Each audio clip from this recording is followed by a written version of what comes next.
दोस्तों नमस्कार। मैं ना सुनाचली कथा कहानी और उपन्यास के संग के साथ पुनः हाजिर हूँ। दोस्तों इस समय हम लोग सुन रहे हैं एक बेबाक और आत्महत्यात्मक कथा अपनी खबर, जिसे लिखा है पांडे बेचन शर्मा उग्र ने। दोस्तों अब तक मैं इस आत्मकथा अपनी खबर के 9 अध्याय का वाचन अपने पिछले वाचन के क्रम में कर चुका हूँ। अब लीजिए सुनिए आत्मकथा अपनी खबर के 10वें अध्याय पंडित जगन्नाथ पांडे का वाचन मेरे अर्थात ना सुनांचली के स्वर में। अब मैं 14 साल का हो चला था कि रामलीला मंडली से छुट्टी मनाने बड़े भाई के संग चुनार आया।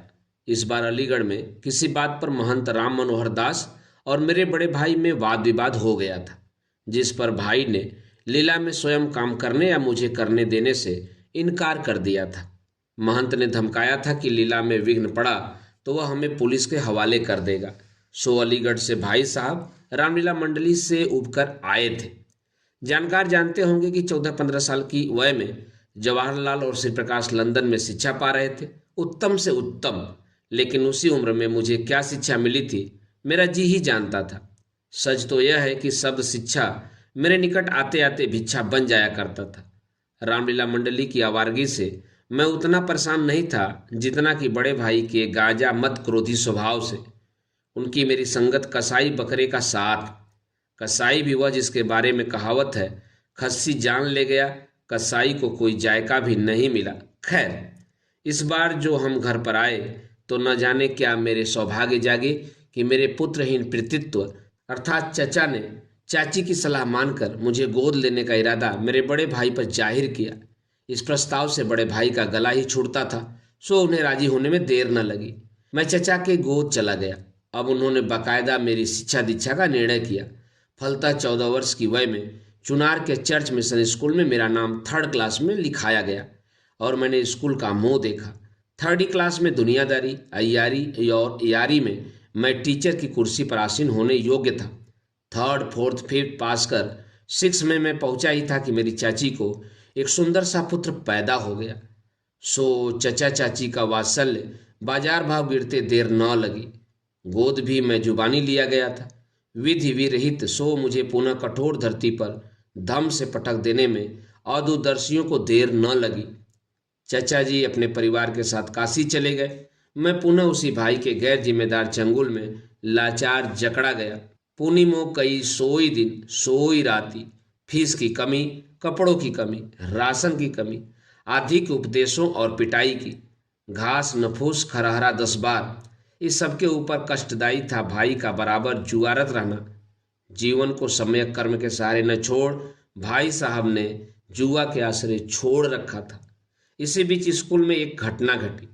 मौलवी लियाकत अली नामक एक कठमुल्ला जी थे जो उर्दू, फारसी और अर्थमेटिक 6, 7, 8वीं क्लासों को पढ़ाया करते थे। उनके विचार उस समय की हवा के अनुसार हिंदू भावना विरोधी थे। कई बार क्लासों में पढ़ाते पढ़ाते वह कोई ऐसी बात तक बक जाते जिससे हिंदू विद्यार्थियों को मार्मिक चोट लगती। उनकी इन हरकतों से हिंदू विद्यार्थी खिन्न और क्रुद्ध होने पर भी विवश थे। इधर मैं अपने भाई के अनुचित आचरणों से आकुल हो विद्रोही बनने को ललक रहा था कि मौका आया। मौलवी ने एक दिन 7th क्लास में सुनाया कि हिंदुओं के देवता तो मेरे पाजामे में बंद रहते हैं। उस दिन क्लास के बाद कुछ लड़के बहुत ही नाराज नजर आए। तय पाया कि मौलवी का इलाज करने के लिए बनारस के जयनारायण हाई स्कूल के प्रिंसिपल साहब को तार से कठमुल्ला के दुर्व्यवहार की सूचना दी जाए, लेकिन अपने नाम के तार भेजने को कोई तैयार नहीं था। बिल्ली को घंटी बांधने में भय था। रस्टिकेशन का, रस्टिकेशन मतलब स्कूल से बाहर किए जाने का। मैंने सोचा रस्टिकेट होने में यह लाभ रहेगा कि पढ़ने से जान बचेगी। सो तार मैंने अपने नाम दिलवा दिया, मौलवी Liaquat Ali, mission teacher insult our religious feeling, no satisfactory inquiry, Bechan Pandey. असल में चुनार का चर्च मिशन स्कूल काशी के जयनारायण मिशन स्कूल के अधीन था। अतः तार पाते ही अंग्रेज प्रिंसिपल साहब चुनार में और बंदे खां स्कूल से गायब। क्योंकि रस्टिकेट होना और बात थी और बेद खाना बिल्कुल ही और बात। विद्यार्थी को डिसिप्लिन में रहना चाहिए। मैंने डिसिप्लिन के खिलाफ काम किया था। पाते तो मुझे आदर्श बनाने के लिए सारे स्कूल के सामने बेतियाते। नहीं पाया तो रजिस्टर से मेरा नाम ही उड़ा दिया। लेकिन बचे मौलवी साहब भी नहीं। प्रिंसिपल ने उनकी सख्त तंबीह की। संयोगवशात उन्हीं दिनों काशी में चचा के यहाँ उनकी लड़की का गौना पड़ा, जिसमें सम्मिलित होने के लिए हमारे घर वाले भी बनारस गए थे। मौका पाकर वहीं चचा से मैं गिड़गिड़ाया कि मेरी भी पढ़ाई का प्रबंध करें, नहीं तो मैं कहीं का न रहूँगा। उन दिनों चचा साहब की चलती थी, खासी आमदनी और खासा खर्चा था। काशी में उन्हीं के व्यय से उनका दामाद पढ़ता था और एक साला भी। मुझे तो चंद ही महीनों पहले वह चुनार में पढ़ा ही रहे थे। उन्होंने मुझे भी काशी में रहकर पढ़ने की इजाज़त दे दी। चर्च मिशन स्कूल चुनार से मुझे जो सर्टिफिकेट मिला उसमें कंडक्ट फेयर लिखा था। खैर, बनारस के विख्यात हिंदू कॉलेजिएट स्कूल में छठे दर्जे में ले लिया गया। उस समय स्थानापन्न प्रधानाध्यापक के पद पर देवतुल्य बालकों के हितैषी श्री काली प्रसन्न चक्रवर्ती महोदय थे। चक्रवर्ती जी ने जब मुझसे सर्टिफिकेट में कंडक्ट फेयर का सबब पूछा, तब चपल वाचालता पूर्वक मैंने बतलाया था, क्योंकि वह क्रिश्चियन स्कूल था और मैं था ब्राह्मण, अतः यह स्थिति उत्पन्न हुई। और लियाकत अली का किस्सा भी मैं सुना गया था। मैंने लिखा है ऊपर, चक्रवर्ती महाशय बालकों के वरदान हितैषी से।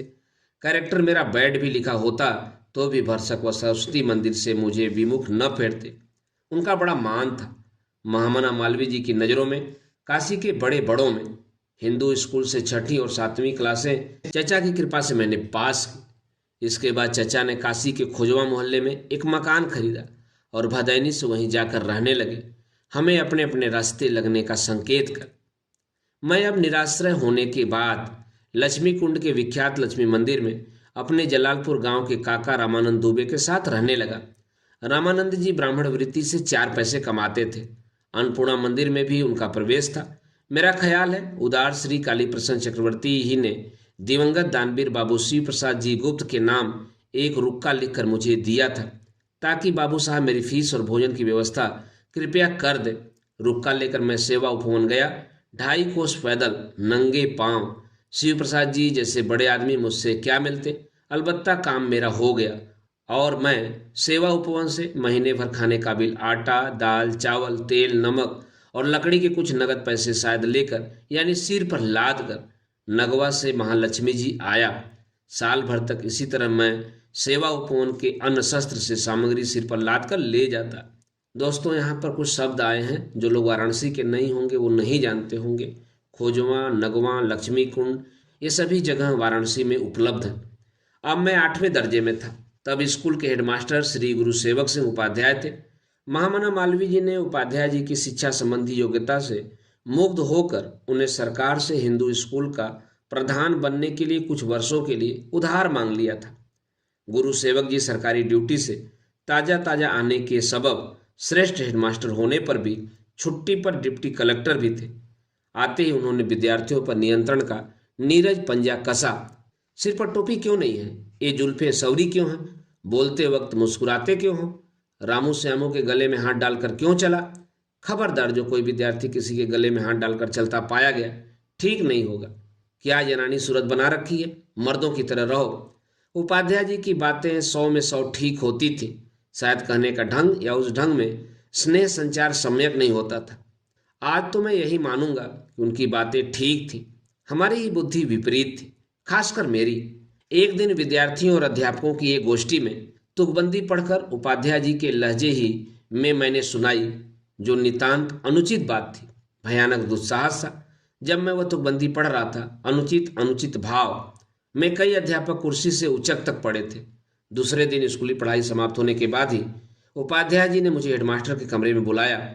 चाहा उन्होंने कि मैं क्षमा मांगूं वैसी तुकबंदी उस भाव से पढ़ने के लिए, लेकिन मैं ढीठ ही रहा, धृष्ट भी। दूसरी ओर वार्षिक परीक्षा में भी फेल हो गया। परीक्षा में फेल होना असाधारण दुर्भाग्य। अब बाबू श्री प्रसाद गुप्त के सत्र से न तो आटा मिलने की आशा, न दाल, फीस तक मुहाल। सो मैंने बनारस में निराधार ठोकरे खाने से बेहतर अपने घर की लातों को समझा। मैं भाई के यहाँ चुनार भाग गया। बड़े भाई साहब मालगुजारी की तहसील वसूली के सिलसिले में गांव जलालपुर माफी गए हुए थे। दूसरे दिन गांव के किसी अहिरन ने मुझे 10 रुपए का एक नोट दिया कि मैं भाभी को दे दूं। भाई साहब ने भेजा है। 10 का नोट हाथ लगते ही भाई के भय के मारे कि मुझे फेल हुआ सुनकर वह क्या न कर डालें, मैं मात्र धोती कमीज और एक अंगोछा लिए चुनार स्टेशन चला आया। समय साध पहली ही ट्रेन से कलकत्ता भाग जाने के लिए। कलकत्ता शहर में पहली बार मैं भूखे निराश्रय भगोड़े की तरह पहुंचा था। कलकत्ते में मेरे पड़ोसी भाई विश्वनाथ त्रिपाठी रहते थे, जिनका सन 1919 के अंत में भी विश्वामित्र के विज्ञापन विभाग से तेजस्वी संबंध था। मुझे मालूम था कि तब विश्वामित्र नारायण बाबू लेन अफीम चौरस्ता से निकलता था। वहीं पहुंचने से विश्वनाथ भाई के डेरे का पता चलता। हावड़ा पुल पार ट्राम पर सवार हो मैंने नारायण बाबू लेन का टिकट मांगा तो कंडक्टर ने मुझे नीचे उतार दिया। कितना भटका मैं महानगरी के महामकानों के वन में विश्वामित्र कार्यालय ढूंढता और पानी बरसने लगा। जब मैं मछुआ बाजार कसाई पाड़े में भटक रहा था, बरसात का पानी पांवों के नीचे घुटने घुटने बह रहा था। बड़ी मुश्किलों बड़े फेरों के बाद मैं विश्वामित्र कार्यालय के द्वार पर पहुंचा था। सामने सीढ़ियों का सिलसिला, दफ्तर ऊपर के तले में था। नीचे रुककर पहले मैंने तरबतर धोती और कमीज निचोड़ी, तन का जल भी यथासाध्य सुखाया, फिर गीले ही कपड़े मैं ऊपर की तरफ बढ़ा। विश्वामित्र के विख्यात संचालक बाबू मूलचंद जी अग्रवाल से मेरी पहली मुलाकात इसी ठाठ में हुई थी। मैंने उनसे कहा था, मैं चुनार से आ रहा हूँ, विश्वनाथ त्रिपाठी का पता चाहता हूँ। विश्वनाथ जी तो निराश मगर सदैव अग्रवाल जी ने बतलाया, कल ही रात चुनार चले गए। दोस्तों, अभी आप सुन रहे थे आत्मकथा अपनी खबर के 10वें अध्याय पंडित जगन्नाथ पांडे का वाचन। अब लीजिए सुनिए आत्मकथा अपनी खबर के 11वें अध्याय लाला भगवान दीन का वाचन मेरे अर्थात नासोनांचली के स्वर में। अरसा हुआ वाराणसी के दैनिक अखबार आज में आदरणीय पंडित श्री कृष्ण दत्त जी पालीवाल की चर्चा करते हुए मैंने लिखा था कि मेरे 5 गुरु हैं, जिनमें एक पालीवाल जी भी है। उन पांचों में मैं अपने उन ज्येष्ठ अग्रज को भी मानता हूँ जिनकी पिछले पृष्ठों में मैंने भूरी भूरी भर्त्सना की है। बेशक वह गैर जिम्मेदार, बदमाश, बदचलन, बिल्कुल बद व्यक्ति थे, लेकिन जब मैं क ख ग लिखना भी नहीं जानता था तब उन्हें साहित्य पढ़ने ही नहीं यथाशक्ति लिखने का भी शौक था। तत्कालीन समस्या पूर्ति, रसिक रहस्य, प्रियंवदा आदि मासिक पत्रों में अपने तो अपने मेरी भावज के नाम भी रचकर समस्या पूर्तियां प्रकाशित कराते थे। एक बंगाली डॉक्टर को हिंदी पढ़ाते पढ़ाते उन्होंने बंगला भाषा सहज ही सीख ली थी। फलतः बंगला पुस्तकों के सस्ते संस्करण तथा भारतवर्ष नामक विख्यात बंगला मासिक पत्र भी वह मंगाया करते थे। वह हमारे सामने बैठकर कवित्र रचते, लेख लिखते, प्रत्यक्ष न सही लेकिन अप्रत्यक्ष रूप से भाई साहब के इस विद्या व्यसन का बेचन पर बहुत शुभ प्रभाव अवश्य पड़ा होगा। सो वह खराब आदमी मेरा बड़ा भाई, मेरा आदि गुरु था। पालीवाल जी के दर्शन तो बहुत बाद में प्राप्त हुए। बीच में पंडित काशीपति त्रिपाठी, लाला भगवान दीन और पंडित बाबूराव विष्णु पराड़कर के शुभ नाम है। काशीपति त्रिपाठी और लाला भगवान दीन मुझे तब मिले जब कमलापति त्रिपाठी से मेरा परिचय हुआ। वैसे कमलापति जी हिंदू स्कूल और मेरी ही कक्षा में पढ़ते थे, लेकिन मैं था फटेहाल अदना बालक और कमलापति थे प्रतिष्ठित पैसापति पुत्र, ब्राह्मण हमारे ही रंग के लेकिन अधिक चटकदार, सरयू पारिणों में पंक्ति यानी परम श्रेष्ठ। कमलापति धवल नवल वस्त्र धारण कर माथे में भस्मी लगाए स्कूल आते। मैं जाता हीन दीन मलिन कपड़े पहने, धूल उड़ती चेहरे पर। मुझ में और कमलापति में ऐसा कोई भी साम्य न था कि हम मिलते। वह तुंग हिमालय श्रृंग, मैं धूली धसी धरती की। लेकिन एक घटना घटी जिससे मैं रातों रात हिंदू स्कूल के विद्यार्थियों में विशेषतः विज्ञापित हो गया। उन दिनों प्रधानाध्यापक थे रतिलाल जी देसाई महोदय, अतः गांधी जी का जन्म दिवस स्कूल में अधिक उत्साह से मनाया गया था। खचाखच भरे हाल में सभा हुई थी। निमंत्रित एवं स्कूल के विद्वानों के गांधी जी के आदर्शों पर भाषण हुए थे। उसी सभा में महात्मा जी पर मैंने एक तुकबंदी रोला छंद में पढ़ी थी, बिल्कुल गलत सलत रद्दी, लेकिन उसमें गांधी जी का नाम था। साथ ही विदेशियों के विरुद्ध विचार थे। बस फिर क्या था, वह तो राष्ट्रीय भावना से भरी संस्था थी ही। हो हा हा तालियों की गड़गड़ाहट। और दूसरे दिन बेचन पांडे हिंदू स्कूल के माननीय कवि, बनारस के स्कूली प्रतिभाशालियों की काव्य शक्ति की उस परीक्षा में, जिसमें परीक्षा पत्र की तरह रचना लिखकर यशस्वी महाकवि सुमित्रानंदन पंत शिल्ड और प्रथम पुरस्कार जीतकर ले गए थे, उसी में मेरी तुकबंदी मुकाबले में दोयम मानी गई थी। मुझे भी द्वितीय पुरस्कार प्राप्त हुआ था। यद्यपि रचना श्रेष्ठ पंत जी की थी, मेरी कुछ भी नहीं थी, लेकिन स्कूल में प्रतिभा का अभाव होने से मुझ अंधे के हाथ भी बटेर लग गई थी। इन्हीं घटनाओं के निकट कभी कमलापति त्रिपाठी से मेरा परिचय हुआ होगा, जो मात्र परिचय नहीं, हम दोनों के ही जीवन में जबरदस्त मोड़ बनकर रहा। मेरा ठौर कहाँ, ठिकाना कहाँ, सो वर्षों में कमलापति जी के ही द्वार पर खड़ा रहता। विख्यात नाटककार श्री लक्ष्मी नारायण मिश्र भी उन दिनों कमलापति के ही विशाल भवन में संभवतः किराएदार की तरह रहा करते थे। कमलापति के फाटक वाले कमरे में, विशेषतः उन्हीं के घर की पुस्तकों से, हमने एक पुस्तकालय खोला था, श्री लक्ष्मी नारायण पुस्तकालय। वहीं से हम उग्र नाम की एक हस्तलिखित सचित्र मासिक पत्र भी प्रकाशित करते थे।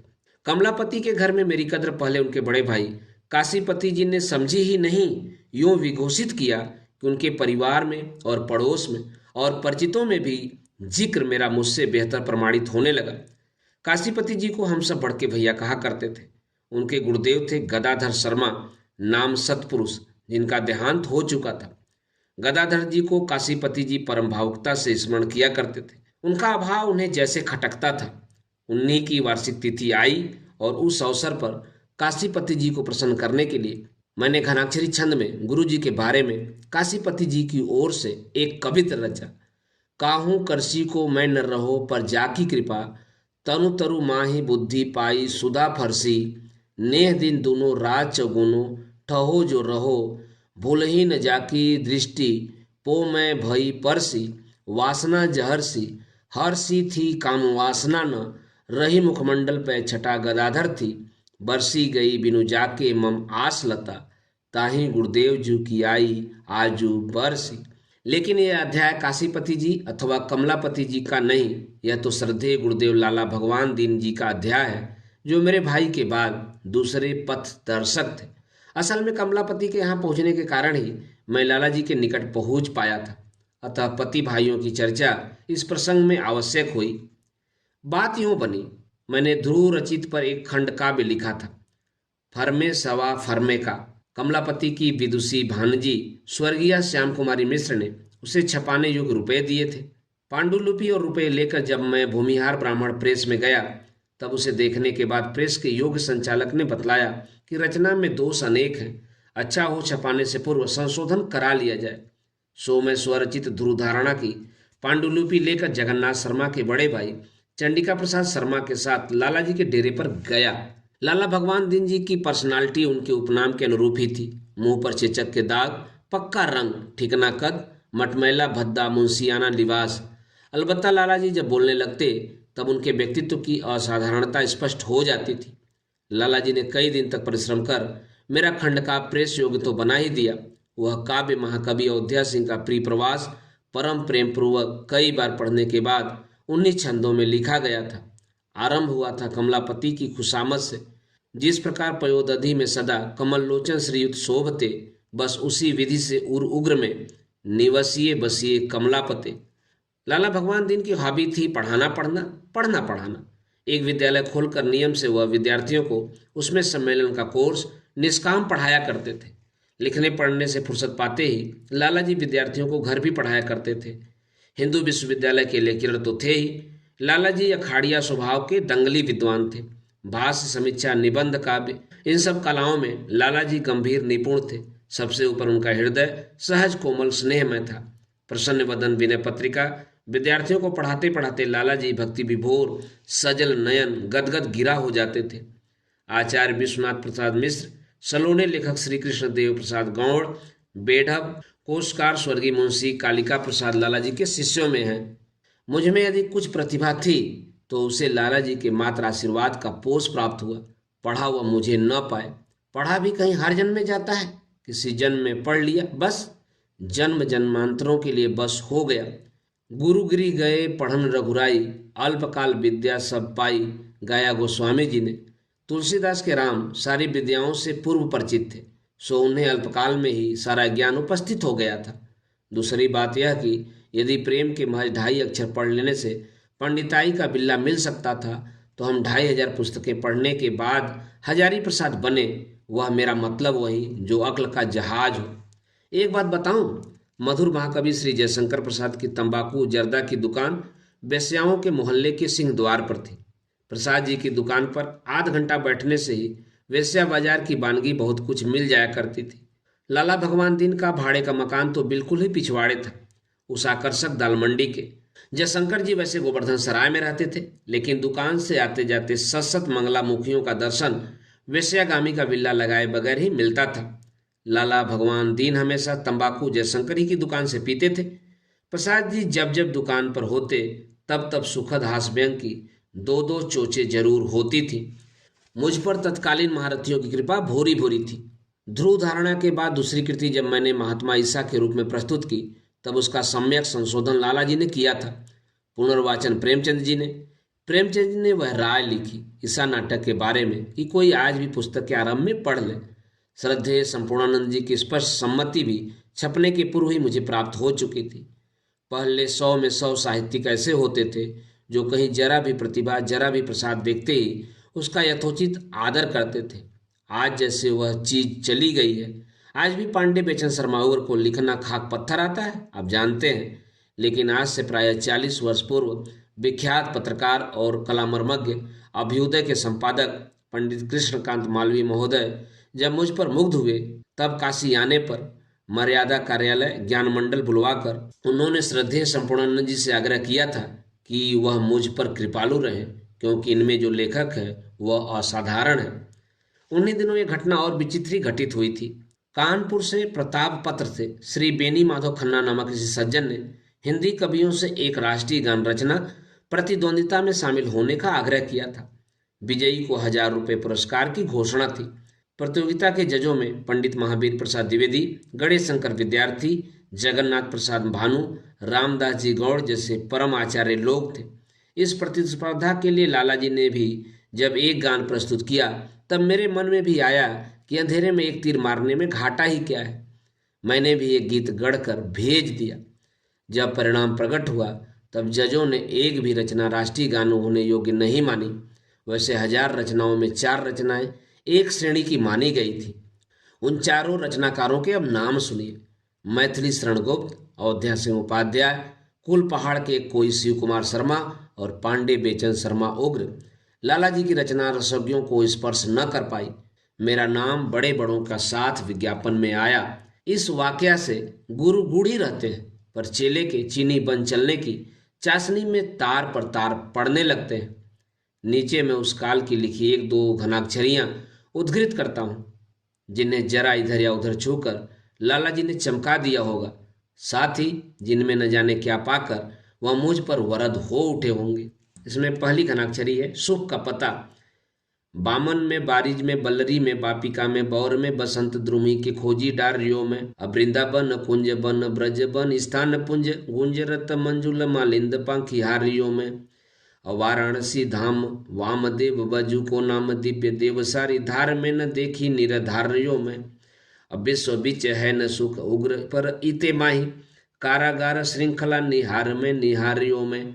दूसरी घनाक्षरी ज्ञान मंडल। उग्र तप करी के उदारता रिझायो विधि मांगो वरदान मोहि अमर बनाइए, अब बोले कमलासन न मेरो अधिकार तो जाई पति कमलासन बिन सुनाइए, कहे हरि टूटी हर पास चली जाए किन शंभु भाक शिव प्रसाद पास जाइए, शिव प्रसाद यो मस्तु कही बोले अब बैठ ज्ञान मंडल अखंड गीत गाइए। तीसरा कवित्व बर्फ और परस्त्री पूर्व रूपक। काम गर्मी में दिख रात वह ज्यों ही उग्र त्यों ही चली जात मन पाई बेको ललचात, दरस परस में श्रु रूपवान शीतल है शीतल में जाई अनुभवी कहे होत तात, अधर लगाई रस लेत ठरी जात रद बोध बतरावे छुअते ते गात गरी जात, अप्यास न बुझात अधिकात दिन रात बरु बर्फ हमें तो पर नारी सम है जनात। एक कवित्व सन 1921, 22, 23 की रचनाएं हैं। ज्ञान मंडल वाला छंद गणेश जी द्वारा संपादित प्रताप में छपा था। दोस्तों, अभी आप सुन रहे थे आत्मकथा अपनी खबर के 11वें अध्याय लाला भगवान दीन का वाचन मेरे अर्थात ना सोनांचली के स्वर में। दोस्तों, आत्मकथा अपनी खबर के आगे के अध्याय को सुनने के लिए आप जुड़े रहिए कथा कहानी और उपन्यास के साथ। धन्यवाद। नमस्कार।